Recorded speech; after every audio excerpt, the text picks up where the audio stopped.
Puji nama Tuhan, pada hari ini kembali lagi kita akan beribadah kepada Tuhan Yesus. Mari Bapak Ibu, saudara-saudari yang dikasihi Tuhan Yesus, kita mau siapkan hati kita untuk kita mengagungkan nama Tuhan, memuliakan nama Tuhan, sebab hanya Dia yang layak untuk kita sembah. Agung dan mulialah Tuhanku, sempurnalah perbuatan tangan-Mu. Nyanyikan pujian ini. Agung dan mulialah Tuhanku, sempurnalah perbuatan tangan-Mu, yang berkuasa atas surga dan seluruh bumi. Siapa yang dapat seperti Kau Tuhan?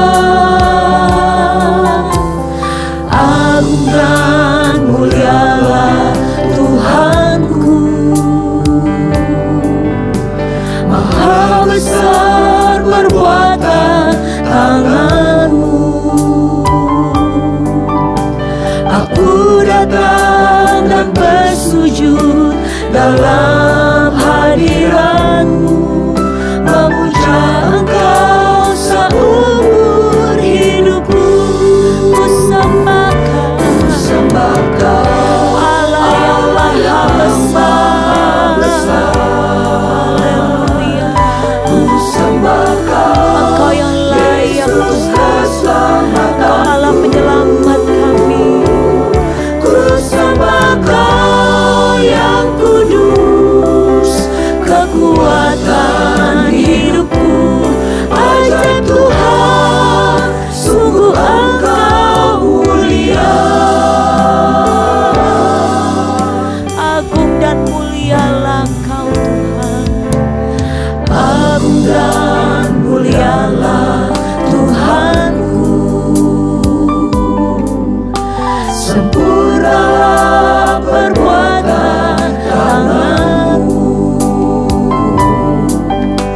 yang berkuasa atas surga dan seluruh bumi.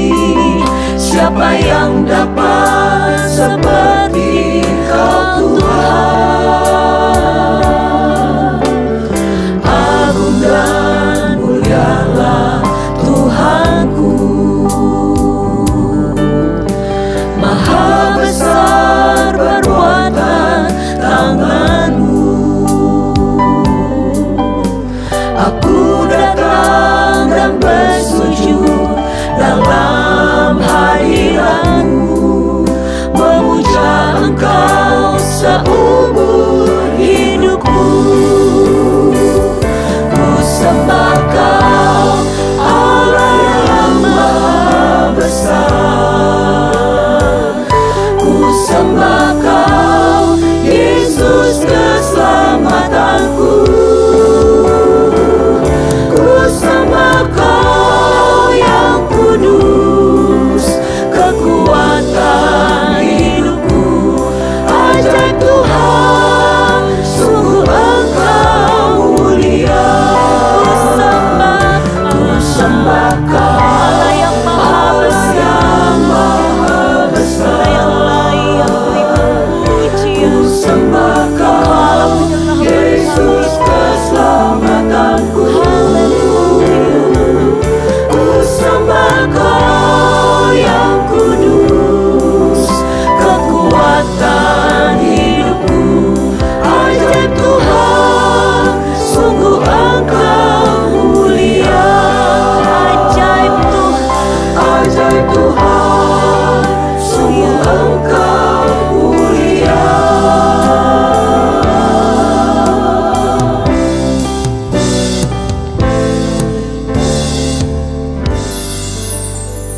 Haleluya, haleluya. Kami sembah Engkau Allah yang maha besar.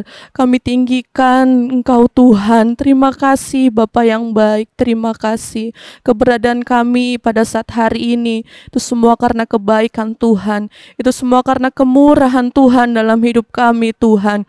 Saat ini kami mempersiapkan hati kami, hidup kami untuk kami menikmati Engkau di ibadah di hari ini Tuhan. Engkau yang pimpin dari awal hingga akhirnya Tuhan. Bahkan Allah Roh Kudus terus bekerja berkarya di tengah-tengah kami. Meskipun kami masih beribadah dari rumah kami masing-masing, tapi kami percaya kuasa Tuhan tidak terbatas. Engkau yang akan menjamah setiap kehidupan kami, sehingga melalui ibadah di hari ini, melalui setiap puji-pujian, bahkan kebenaran firman-Mu Tuhan, itu boleh menguatkan setiap hidup kami. Terlebih iman percaya kami boleh semakin bertumbuh di dalam Engkau. Terima kasih Bapa yang baik, terima kasih. Kami siap untuk kami menikmati Engkau, untuk kami memulai ibadah di hari ini. Kami peralaskan doa kami hanya di dalam nama Tuhan Yesus Kristus. Haleluya, puji Tuhan. Amin. Puji nama Tuhan. Saya undang kita semua bangkit berdiri. Kita mau bersuka cita. Kita mau memuliakan Dia, sebab Dia Allah yang sangat baik. Kita memiliki Bapa yang memperdulikan kita, yang memperhatikan kita. Dia adalah Yesus Tuhan. Haleluya. Kejaplah dan lihatlah betapa baiknya Tuhan itu. Rasakan dan nikmati kasih setia Tuhan. Kejaplah dan lihatlah betapa baiknya Tuhan itu. Rasakan dan nikmati kasih setia Tuhan. Syukur bagimu Tuhan, segala hormat bagimu Tuhan. Allah yang mengasihiku, Allah yang memeliharaku selamanya. Haleluya. Kejaplah dan lihatlah betapa baiknya Tuhan itu. Kejaplah dan lihatlah betapa baiknya Tuhan itu. Rasakan dan nikmati kasih setia Tuhan. Kejaplah dan lihatlah betapa baiknya Tuhan itu. Rasakan dan nikmati kasih setia Tuhan. Syukur bagimu Tuhan, segala hormat bagimu Tuhan. Allah yang mengasihiku, Allah yang memeliharaku. Syukur bagimu Tuhan, segala hormat bagimu Tuhan. Allah yang mengasihiku, Allah yang memeliharaku selamanya. Haleluya. Betapa baiknya Engkau Tuhan. Kita nyanyikan pujian ini. Betapa baiknya Engkau Tuhan, kasih-Mu tiada berkesudahan. Betapa mulia kasih-Mu Yesus, jiwaku diselamatkan. Betapa baiknya Engkau Tuhan. Amin. Engkau Tuhan, kasih-Mu tiada berkesudahan. Betapa mulia kasih-Mu Yesus, jiwaku diselamatkan. Hosana ku memuji Tuhan, Hosana ku tinggikan Yesus. Hosana, Hosana, Hosana. Betapa baiknya Engkau Tuhan. Haleluya. Kasih-Mu tiada berkesudahan. Betapa mulia kasih-Mu Yesus, jiwaku diselamatkan. Hosana ku memuji Tuhan, Hosana ku tinggikan Yesus. Hosana, Hosana, Hosana. Amin. Sungguh ku bangga Bapa. Sungguh ku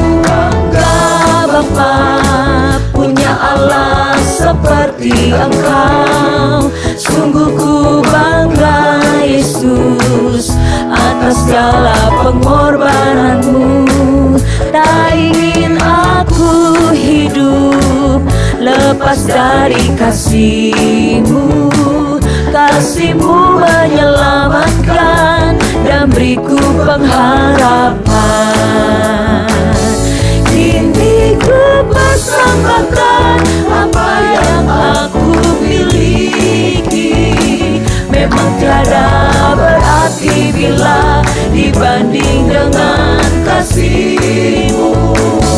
Namun ku ingin memberi dengan sukacita di hati, karena ku tahu ini menyenangkan hati-Mu. Sungguh ku bangga Bapa punya Allah seperti Engkau.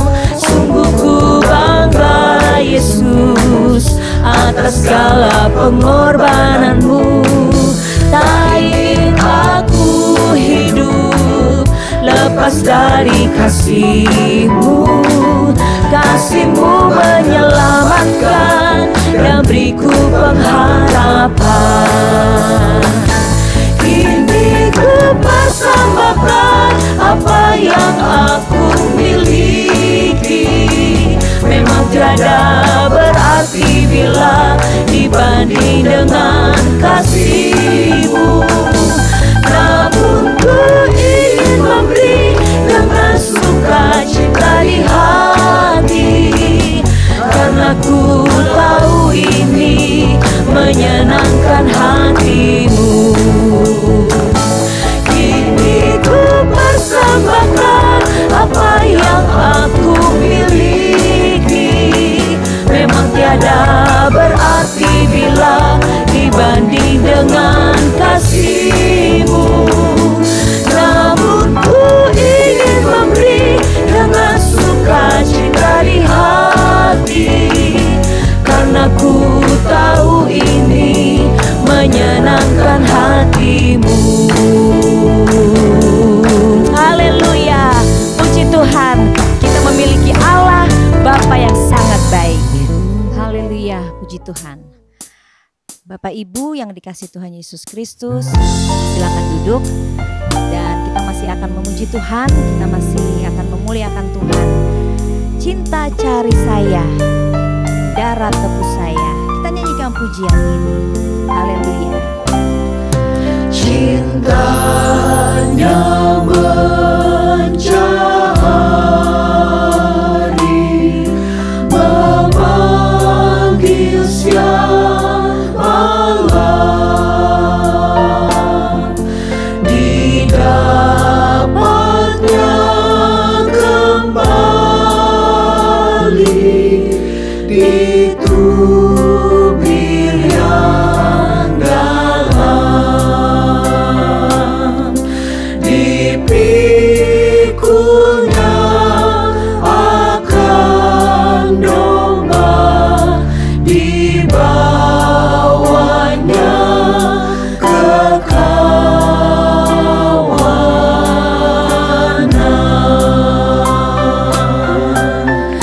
Cinta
siapkan hatimu untuk kita mendengarkan firman Tuhan. Haleluya. Dia Bapa yang baik, Dia Bapa yang ajaib, Dia yang selalu beserta kita setiap detik, setiap waktu. Tangannya yang penuh kasih, Dia selalu menopang kita, mengangkat kita apabila kita jatuh. Haleluya. Firman-Nya yang selalu meneguhkan kita, menguatkan kita. Amin. Kau Bapa yang baik, selalu beserta. Kau Bapa yang baik, selalu besertaku. Setiap detik, setiap waktu, Kau perhatikanku. Kau Bapa yang setia, selalu menjagaku. Kau angkatku bila ku jatuh. Kau menopangku. Ku berikan syukur, ku berikan syukurku.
Tuhan.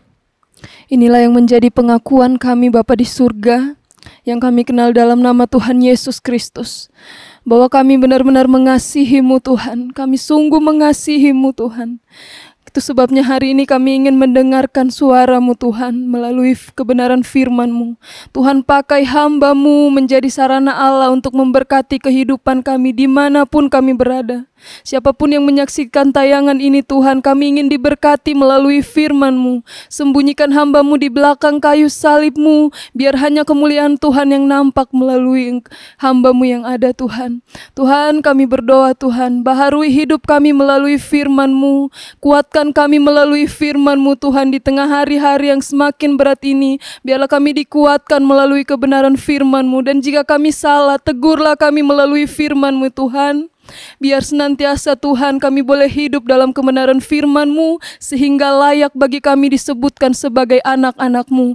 Terima kasih Bapa di surga, kami siap menerima kebenaran firman-Mu di hari ini. Urapi kami semua dimanapun kami berada, penuhi kami terus dengan Roh-Mu Tuhan. Hadirat Allah menguasai kami dimanapun kami berada. Terima kasih Bapa, kami sudah berdoa di dalam nama Tuhan Yesus Kristus. Haleluya.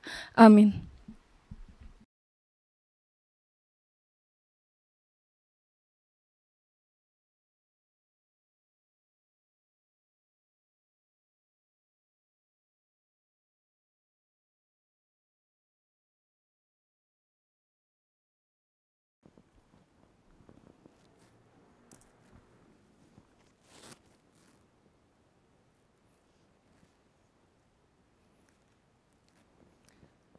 Haleluya, puji Tuhan, salam sejahtera Bapak Ibu Saudara-saudara yang dikasihi Tuhan.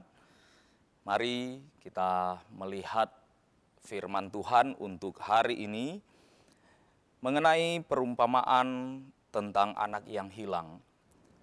Dan kita dapat membuka perumpamaan tersebut yang ditulis dalam Injil Lukas pasal 15 mulai ayat 11 sampai ayat 32. Demikian bunyi firman Tuhan untuk bagian ini. Yesus berkata lagi, ada seorang mempunyai 2 anak laki-laki. Kata yang bungsu kepada ayahnya, "Bapa, berikanlah kepadaku bagian harta milik kita yang menjadi hakku." Lalu ayahnya membagi-bagikan harta kekayaan itu di antara mereka. Beberapa hari kemudian, anak bungsu itu menjual seluruh bagiannya itu, lalu pergi ke negeri yang jauh. Di sana ia memboroskan harta miliknya itu dengan hidup berfoya-foya. Setelah dihabiskannya semuanya, timbullah bencana kelaparan di dalam negeri itu, dan ia pun mulai melarat. Lalu ia pergi dan bekerja pada seorang majikan di negeri itu. Orang itu menyuruhnya ke ladang untuk menjaga babinya. Lalu ia ingin mengisi perutnya dengan ampas yang menjadi makanan babi itu, tetapi tidak seorang pun yang memberikannya kepadanya. Lalu ia menyadari keadaannya. Katanya, "Betapa banyaknya orang upahan Bapakku yang berlimpah-limpah makanannya, tetapi aku di sini mati kelaparan. Aku akan bangkit dan pergi kepada Bapakku dan berkata kepadanya, Bapa, aku telah berdosa terhadap sorga dan terhadap Bapa. Aku tidak layak lagi disebutkan anak Bapa. Jadikanlah aku sebagai salah seorang upahan Bapa." Maka bangkitlah ia dan pergi kepada bapaknya. Ketika ia masih jauh, ayahnya telah melihatnya, lalu tergeraklah hatinya oleh belas kasihan. Ayahnya itu berlari mendapatkan dia, lalu merangkul dan mencium dia. Kata anak itu kepadanya, "Bapa, aku telah berdosa terhadap sorga dan terhadap Bapa. Aku tidak layak lagi disebutkan anak Bapa." Tetapi ayah itu berkata kepada hamba-hambanya, "Lekaslah bawa kemari jubah yang terbaik, pakaikanlah itu kepadanya, dan kenakanlah cincin pada jarinya dan sepatu pada kakinya. Dan ambillah anak lembu tambun itu, sembelilah dia dan marilah kita makan. dan bersukacita. Sebab anakku ini telah mati dan menjadi hidup kembali. Ia telah hilang dan didapat kembali. Maka mulailah mereka bersukaria. Tetapi anaknya yang sulung berada di ladang, dan ketika ia pulang dan dekat ke rumah, ia mendengar bunyi seruling dan nyanyian tari-tarian. Lalu ia memanggil salah seorang hamba dan bertanya kepadanya, apa arti semuanya itu? Jawab hamba itu, adikmu telah kembali dan ayahmu telah menyembeli anak lembu tambun, karena ia mendapatkannya kembali dengan sehat. Maka marahlah anak sulung itu dan ia tidak mau masuk. Lalu ayahnya keluar dan berbicara dengan dia. Tetapi ia menjawab ayahnya, katanya, telah bertahun-tahun aku melayani Bapa dan belum pernah aku melanggar perintah Bapa. Tetapi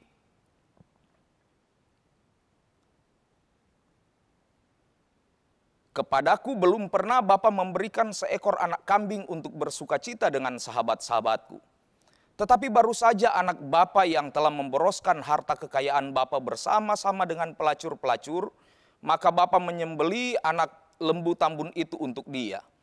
Kata ayahnya kepadanya, anakku, engkau selalu bersama-sama dengan aku, dan segala kepunyaanku adalah kepunyaanmu. Kita patut bersuka cita dan bergembira, karena adikmu telah mati dan menjadi hidup kembali. Ia telah hilang dan didapat kembali. Puji Tuhan, dalam perumpamaan ini ada 3 tokoh yang dimunculkan oleh Tuhan Yesus.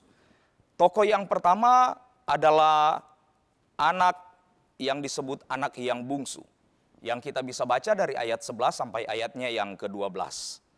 Ada beberapa hal yang dapat kita lihat mengenai anak yang bungsu ini. Yang pertama, anak bungsu ini dapat dikategorikan sebagai anak yang durhaka. Mengapa disebut durhaka? Sebab anak ini meminta harta bagian yang menjadi warisannya ketika bapaknya masih hidup. Biasanya harta warisan itu dibagi ketika bapak atau ayah mereka sudah tidak ada, sudah meninggal. Nah, dengan meminta harta warisan yang menjadi bagiannya ketika bapaknya masih hidup, anak ini seolah-olah menunjukkan bahwa bagi dirinya bapaknya itu sudah tidak ada.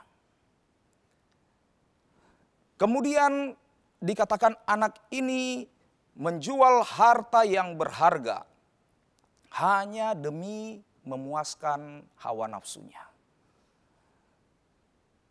Sesuatu yang didapatkan oleh bapaknya melalui kerja keras bertahun-tahun, yang kemudian disediakan untuk diwariskan kepada anak-anaknya ketika dia meninggal nanti. Oleh anak yang sudah meminta dan menerima bagiannya ini, harta itu kemudian dijual dan dihabiskan bukan untuk sesuatu yang bermanfaat bagi hidupnya, baik saat itu maupun untuk jangka yang panjang.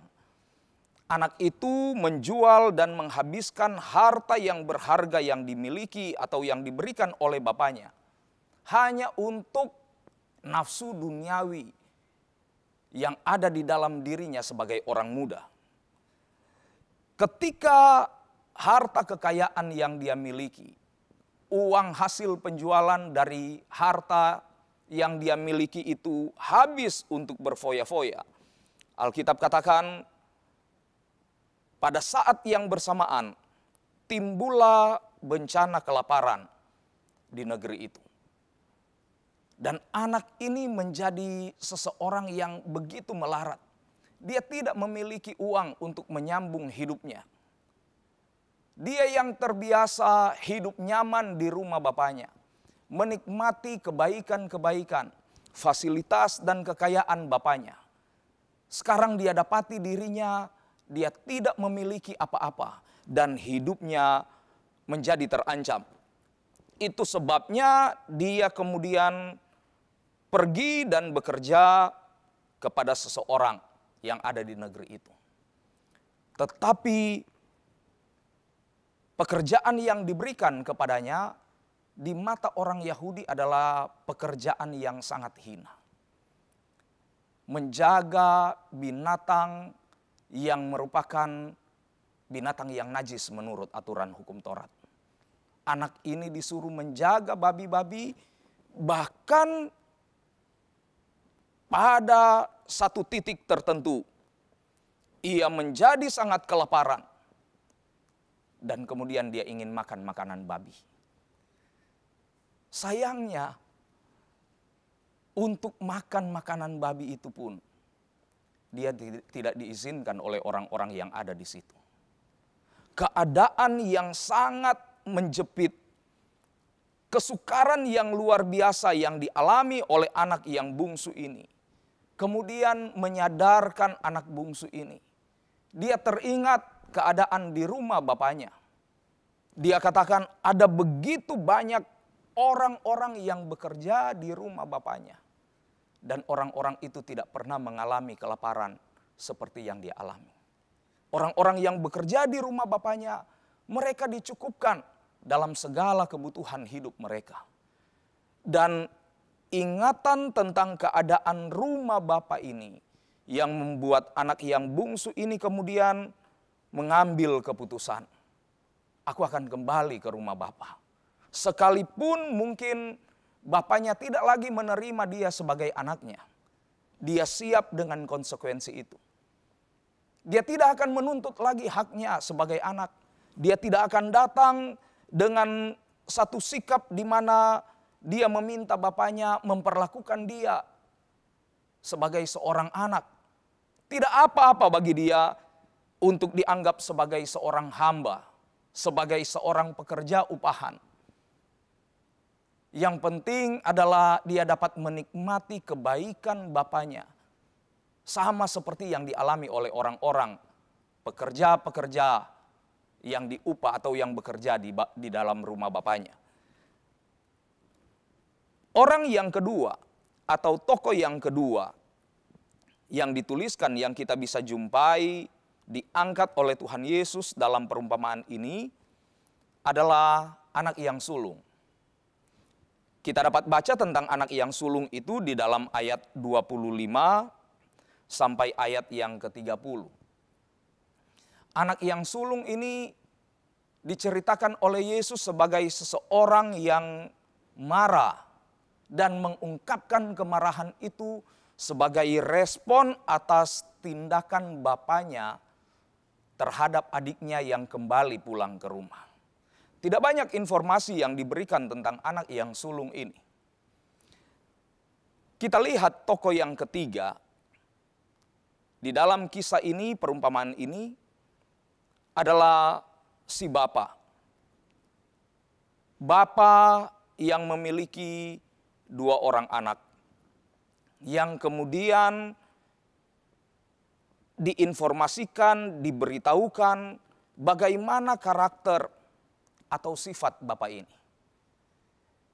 Bapak yang penuh kasih terhadap kedua anaknya. Bapak yang bahkan ketika anaknya perlakukan dengan cara yang tidak pantas, bapak itu tetap mengasihi anaknya. Nah, Bapak Ibu Saudara yang dikasihi oleh Tuhan Yesus, untuk dapat memahami apa tujuan pengajaran yang disampaikan oleh Tuhan Yesus melalui perumpamaan ini, ada baiknya kita mundur sejenak di pasal 15 Injil Lukas ini, di ayat yang pertama dan ayat yang kedua. Nah, di sana dikatakan demikian. Para pemungut cukai dan orang-orang berdosa biasanya datang kepada Yesus untuk mendengarkan dia. Maka bersungut-sungutlah orang-orang Farisi dan ahli-ahli Taurat. Katanya, ia menerima orang-orang berdosa dan makan bersama-sama dengan mereka. Ini situasi atau keadaan yang dihadapi oleh Tuhan Yesus dalam perjalanan pelayanannya. Kemanapun dia pergi memberitakan Injil, ada begitu banyak orang-orang atau pemungut-pemungut cukai yang mengikuti Yesus. ada banyak orang-orang berdosa, bahkan orang-orang yang termarginalkan dari masyarakat Yahudi pada saat itu. Di dalam kisah yang lain, kalau kita baca di dalam Alkitab, bukan hanya pemungut cukai, tetapi juga ada orang-orang yang disebut perempuan-perempuan sundal. Ada orang-orang yang dianggap oleh masyarakat Yahudi tidak pantas untuk bergaul dengan orang Yahudi yang lain. Karena kehidupan mereka yang dianggap berdosa. Tetapi selain orang-orang berdosa ini yang mengikut Yesus, ada juga orang-orang Farisi, ahli-ahli Taurat. Orang-orang yang dianggap menduduki tingkat tertinggi dalam tatanan sosial masyarakat Yahudi. Mereka adalah pembelajar Taurat. Mereka adalah orang-orang yang menentukan bagaimana jalannya ibadah-ibadah di dalam bait Allah dan bagaimana pemberlakuan hukum Taurat dalam tatanan masyarakat sipil Yahudi. Mereka adalah orang-orang yang memiliki kedudukan yang dihormati. Dan orang-orang yang terhormat ini kemudian tadi dikatakan memprotes tindakan Yesus. Mengapa orang-orang berdosa itu diterima? Mengapa orang-orang yang harusnya tidak boleh bergaul dengan orang-orang Yahudi yang lain, justru Yesus menjadi akrab dengan mereka? Bahkan Yesus pernah berkata bahwa dia adalah sahabat dari orang-orang berdosa. Dan menanggapi protes dari orang-orang Yahudi, para ahli Taurat, orang-orang Farisi, Yesus kemudian menceritakan 3 perumpamaan berseri tentang kehilangan yang dialami oleh seseorang. Yang pertama, perumpamaan tentang domba yang hilang. Yang kedua, perumpamaan tentang dirham yang hilang. Dan yang menjadi perenungan kita pada hari ini, perumpamaan tentang anak yang hilang. Jadi perumpamaan tentang anak yang hilang ini sebenarnya Tuhan Yesus ingin menjelaskan kepada orang-orang Yahudi tentang apa yang ada di dalam hati Tuhan terhadap orang-orang yang dianggap hina, orang-orang yang dianggap berdosa, orang-orang yang dianggap tidak layak untuk bergaul dengan orang lain. Tuhan Yesus ingin menjelaskan kepada para ahli Taurat, orang-orang Farisi, dasar dari penerimaannya dan pengakuannya terhadap orang-orang berdosa tersebut. Nah, yang menarik dalam perumpamaan ini adalah sekalipun perumpamaan ini oleh Lembaga Alkitab Indonesia diberi judul tentang anak yang hilang, tapi kalau kita membaca baik perumpamaan ini, maka yang akan kita jumpai dalam perumpamaan ini, yang menjadi tokoh utama dari perumpamaan ini, justru bukan anak yang terhilang itu. Yang seringkali kita pahami, ya anak bungsu itu. Yang menjadi tokoh utama dalam perumpamaan ini, justru adalah sang bapa. Si bapa yang memiliki 2 orang anak. Dialah yang menjadi tokoh utama yang ingin dimunculkan atau yang ingin dikemukakan oleh Yesus. Beberapa hal yang kita dapat lihat mengenai karakter atau sifat bapa yang memiliki 2 orang anak ini seperti yang tercatat atau yang diceritakan oleh Tuhan Yesus. Yang pertama yang kita dapat lihat tentang bapa itu adalah bapa ini adalah bapa yang setia. Dia adalah bapa yang baik, dia bapa yang setia. Dia bapa yang tidak menyimpan kemarahan yang berlarut-larut. bahkan terhadap anaknya yang sudah berlaku tidak baik terhadap dia. Kita tidak membaca bahwa bapak itu menjadi marah dan bereaksi berlebihan ketika anak itu meminta harta bagiannya ketika justru bapak itu masih hidup. Dan kesetiaan bapak ini dapat terlihat kalau kita baca di ayat 20. Ada sesuatu yang tersirat dari ayat 20 itu yang menceritakan ketika anak yang bungsu ini sadar kemudian pulang ke rumah. Dikatakan di ayat 20, maka bangkitlah ia dan pergi kepada bapaknya. Ketika ia masih jauh, ayahnya telah melihatnya. Lalu tergeraklah hatinya oleh belas kasihan. Ayahnya itu berlari mendapatkan dia, lalu merangkul dan mencium dia. Kesetiaan bapak ini terlihat dari bagaimana ia menunggu anaknya kembali. Saya tidak tahu dan Tuhan Yesus juga tidak menceritakan berapa lama anak yang bungsu itu pergi. Tetapi kalau kita lihat dari informasi yang diberikan, anak itu sudah menjadi miskin, dia sudah bekerja menjadi penjaga babi, dia sudah tidak makan sampai dia menginginkan makanan babi. Tentunya ada perubahan yang drastis dalam penampilan anak itu. Baik cara berpakaiannya maupun penampilan fisiknya. Banyak orang mungkin tidak lagi mengenal anak yang hilang ini, anak bungsu ini, ketika dia ada dalam perjalanan pulang ke rumah. Tetapi luar biasa apa yang dilakukan oleh bapak yang baik ini. Anaknya masih dari jauh, dia sudah lihat anaknya. Dengan perubahan penampilan yang drastis seperti apapun, bapak ini tetap mengenali bahwa yang datang itu adalah anaknya. Luar biasa kesetiaan dari bapak ini. Dan ini adalah gambaran tentang kesetiaan Tuhan kepada orang-orang percaya. Orang-orang percaya yang seringkali hidupnya tidak berkenan kepada Tuhan.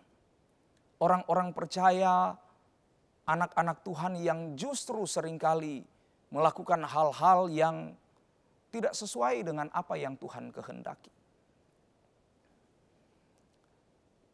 Tetapi Tuhan tetap setia.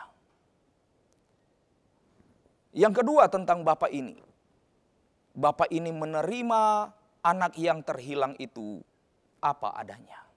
Di ayat 20 itu dikatakan, bapak itu kemudian berlari dan memeluk, merangkul, serta mencium anaknya. Sementara anak ini baru dari tempat memelihara babi. Tapi bapak yang mengasihi anaknya, dia tidak peduli dengan bau anaknya seperti apa. Dia tidak peduli penampilan anaknya seperti apa. Kasih yang tulus yang ada di dalam hatinya membuat bapak ini menerima anaknya apa adanya. Bahkan kemudian kita membaca, ketika anak itu datang dengan pemikiran bahwa tidak apa-apa dia hanya menjadi orang upahan, bapaknya menerima, mengembalikan dan menempatkan anak yang hilang ini ke posisi semula di dalam keluarga. Dan bapak yang sama juga mengasihi anak yang sulung yang memprotes sikapnya terhadap anak yang hilang. Pembelajaran yang luar biasa yang Yesus kemukakan kepada orang-orang Yahudi, ahli-ahli Taurat, orang-orang Farisi, yang juga menjadi pembelajaran yang indah bagi kita, orang-orang percaya yang hidup saat ini. Kita memiliki Bapa yang luar biasa.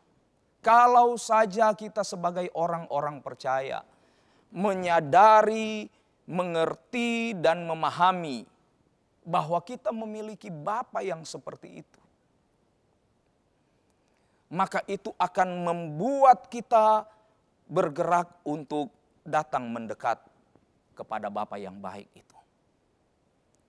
Tidak peduli seburuk atau sejahat, juga serusak apapun hidup kita di mata orang. Tidak peduli seperti apa penilaian kita terhadap diri kita sendiri, mungkin karena kesalahan-kesalahan, ketidaktaatan dan pemberontakan yang kita sudah lakukan terhadap Bapa Sorgawi. Kalau saja kita mau mengambil keputusan, kalau saja kita mau menyadari setiap kesalahan-kesalahan kita, dan kita mau ambil tindakan untuk kembali kepada Bapa. Bapak Ibu Saudara yang Yesus kasihi, Dia setia menunggumu. Dia terima kita apa adanya.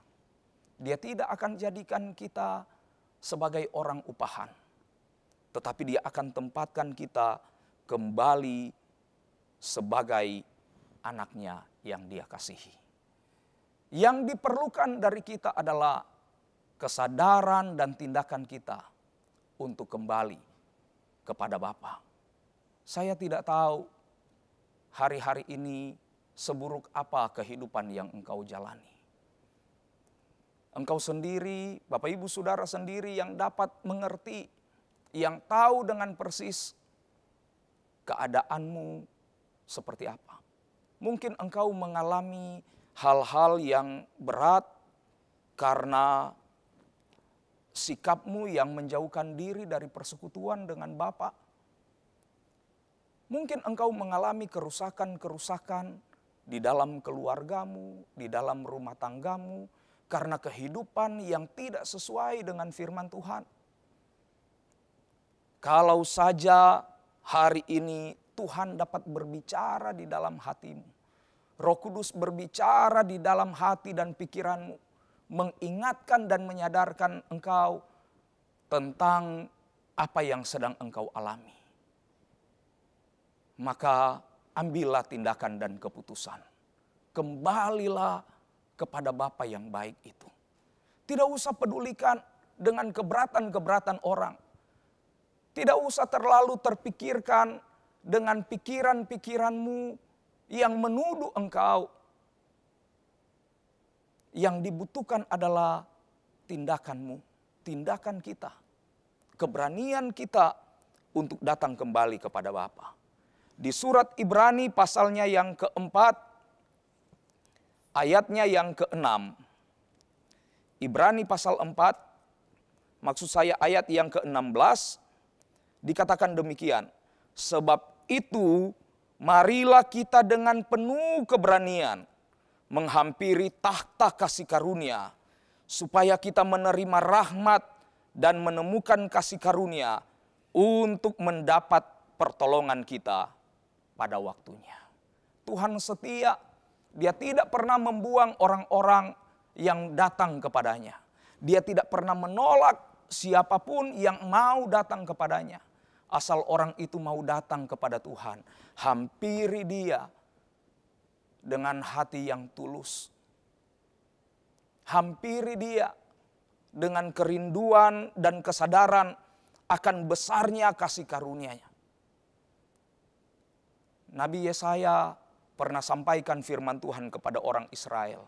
Tidak peduli semerah kirmisi pun dosamu, Dia dapat jadikan itu putih. Tuhan dapat ampuni setiap kesalahan dan dosa kita.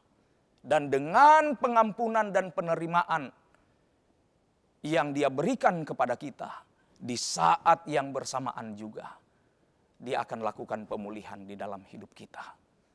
Dia akan perbaiki hal-hal yang rusak di dalam hidupmu. Dia akan tempatkan kembali kita menjadi anak-anaknya yang berharga. Anak-anak yang dikasihinya. Anak-anak yang akan dapat melihat dan mengalami serta menikmati lagi kebaikan-kebaikan dan berkat-berkat yang Dia dapat berikan dan sediakan bagi anak-anak yang Dia kasihi. Puji Tuhan, Tuhan Yesus kiranya memberkati kita semua. Haleluya. Baik, Bapak Ibu Saudara jemaat Tuhan yang saya kasihi dalam kasih Tuhan, mari kita akan sama-sama menyembah Tuhan saat ini. Kita angkat dan nyanyikan satu pujian, Kau Bapa yang mengasihiku, kuasa-Mu memulihkan. Biarlah pujian ini juga jadi pengakuan kita yang berangkat dari kesadaran tentang besarnya kasih Tuhan bagi kita. Kau Bapa yang mengasihiku, kuasa-Mu memulihkanku, hati yang baru Kau berikan, untukku dapat melihat rencana-Mu indah bagiku. Kau ada di setiap jalanku, hatiku haus dan lapar akan Engkau. Kaulah segalanya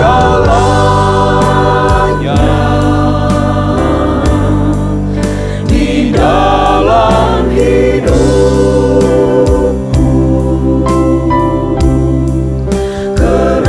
Kerajaan-Mu, kebenaran-Mu, itu bagianku. Kaulah yang kupandang selama hidupku.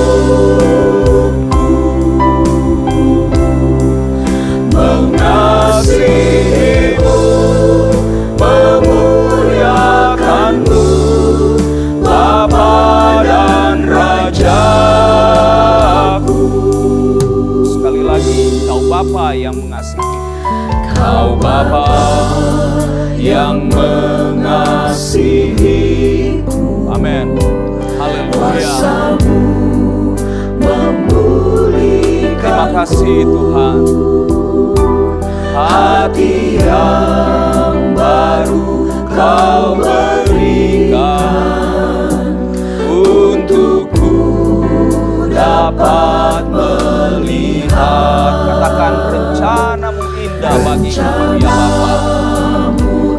Oh, haleluya, haleluya. Kau ada di setiap jalanku,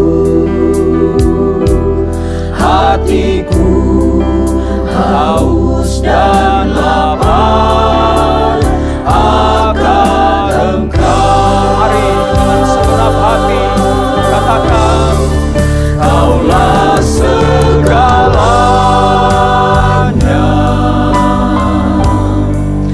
di dalam hidupku.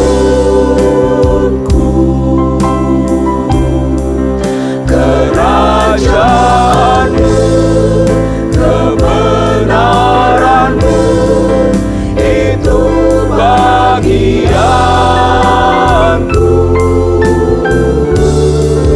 Kaulah yang kupandang selama hidupku.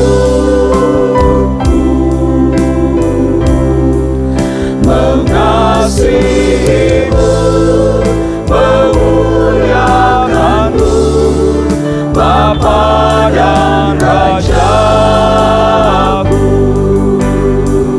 Kau segalanya. Haleluya, haleluya. Ya Tuhan, Engkaulah yang menjadi terutama di dalam hidup kami. Kerajaan-Mu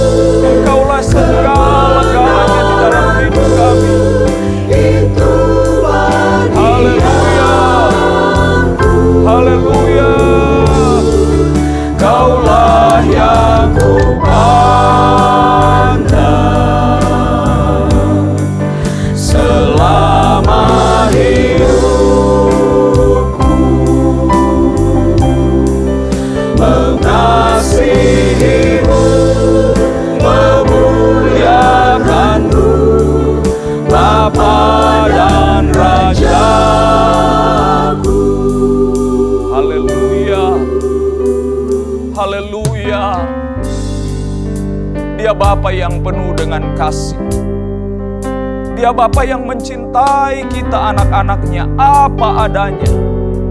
Sekalipun begitu banyak kesalahan, kekurangan-kekurangan yang kita lakukan dalam hidup kita. Bahkan mungkin itu mengakibatkan kerusakan-kerusakan dalam banyak aspek hidup ini. Tetapi Dia Bapa yang mengasihi. Dia mau pulihkan hidupmu. Dia mau perbaharui hidupmu. Dia mau lakukan sesuatu yang baik, yang luar biasa di dalam hidupmu. Satu hal yang Dia rindukan, satu hal yang kita perlu lakukan untuk alami itu. Sadari keadaan yang salah dan datang kepada Bapa. Dia akan terima kita apa adanya, Bapak Ibu Saudara. Dia tidak peduli dengan apa yang sudah pernah kita lakukan. Selama kita mau datang dengan pertobatan dan kesadaran yang sungguh kepadanya. Seperti anak yang terhilang, Dia Bapa yang tetap mencintai kita. Engkau akan lihat pemulihan, engkau akan lihat kuasa-Nya, engkau akan lihat mujizat yang besar. Dia akan kerjakan di dalam hidup. Kasih-Nya bukan hanya menyelamatkan kita. Kasih-Nya yang luar biasa itu juga dapat memulihkan kita. Itu sebabnya rindukan kasih Tuhan yang besar itu. Kasih Tuhan yang ajaib dan luar biasa. Haleluya. Haleluya. Yesus, Yesus. Haleluya, haleluya, haleluya. Glory, glory, glory bagimu. Engkau baik ya Tuhan. Engkau baik ya Tuhan. Engkau bekerja memulihkan kami. Engkau bekerja melakukan sesuatu yang baik dalam hidup kami anak-anak-Mu. Haleluya. Engkau bukan hanya menyelamatkan kami, tetapi Engkau membawa kami untuk menikmati kebaikan-kebaikan-Mu yang ajaib dan besar di dalam hidup kami. Haleluya. Haleluya. Haleluya. Kaulah segala Terima kasih Tuhan. di dalam hidupku.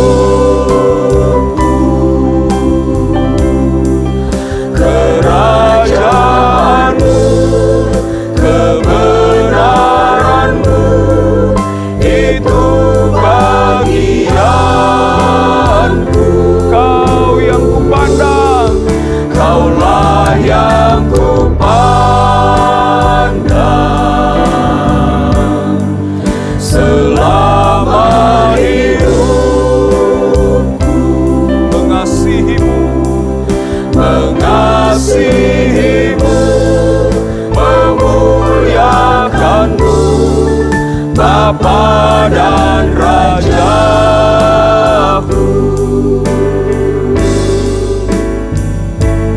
haleluya. Haleluya. Kasih Terima kasih. kasih yang menyelamatkan, kasih Tuhan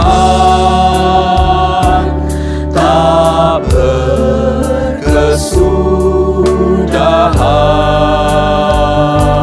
berkesudahan.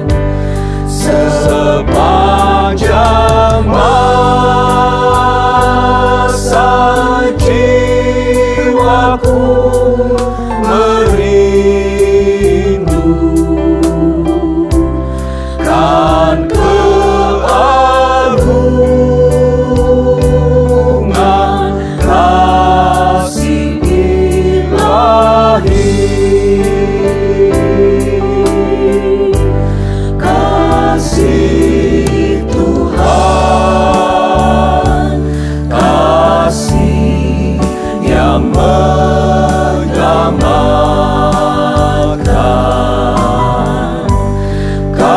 kasih Tuhan tak berkesudahan.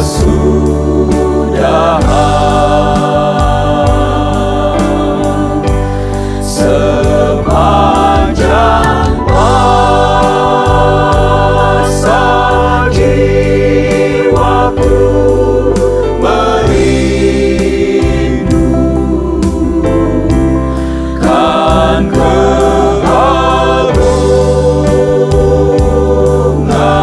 kasih ilahi. Amin. Sepanjang masa jiwaku merindukan keagungan kasih ilahi.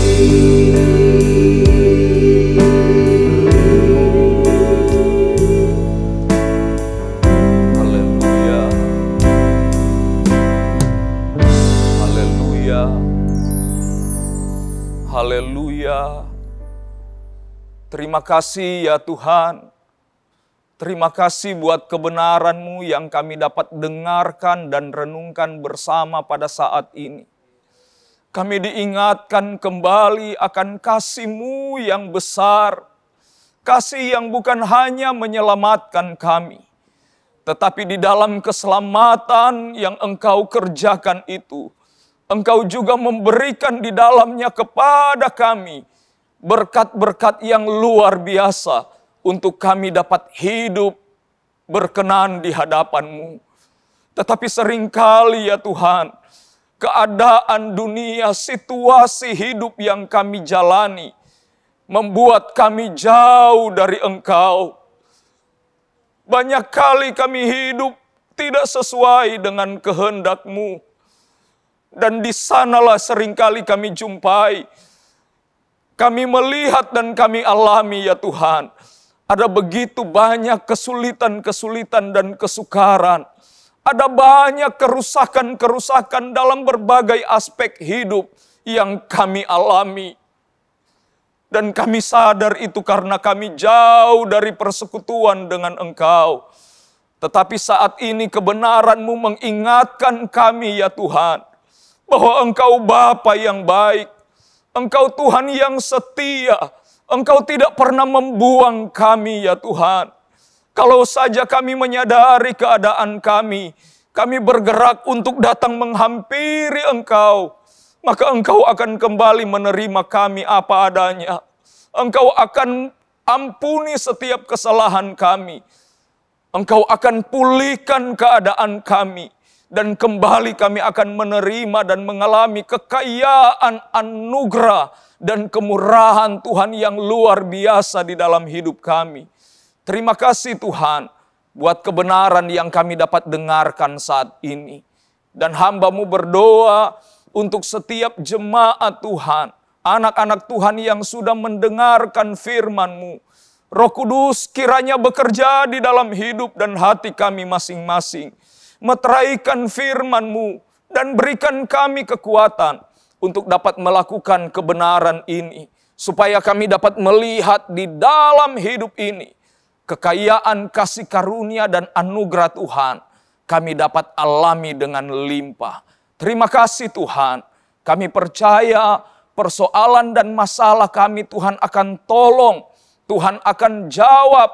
Tuhan akan pulihkan keadaan hidup kami.